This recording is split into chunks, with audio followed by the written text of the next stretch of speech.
বড় ভাই এক ছেলে চায়ের দোকানে সিগারেট লাইছে।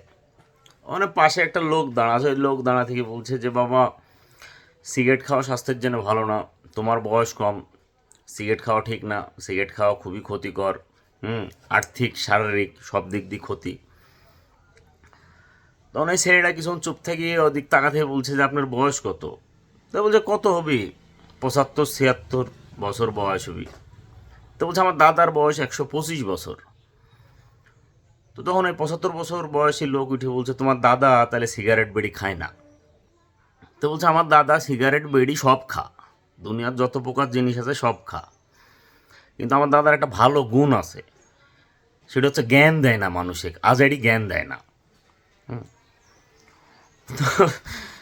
আর বিষয় হচ্ছে যে কাহো কোনো কিছু বলার আগে 100 বার চিন্তা করবেন, না হলে নিজের মান সম্মান হারা যাবে। আর আরেকটা বিষয় হচ্ছে ক্লিয়ার করে বলি, যদি কাহো জ্ঞান বা বুদ্ধি দিতে হয় তাহলে বাজারে 10টা লোকের সামনে না, ওই মানুষটা সুন্দর করে একলা ডেকে সাইডে ডেকে নিয়ে যায় বলেন। যদি শুনে ভালো, না শুনে যদি আপনাকে অপমান করে তাহলে আপনার আর ওর মধ্যেই থাকলো। বাজারের লোকের মধ্যে অপমান হওয়ার দরকার আছে?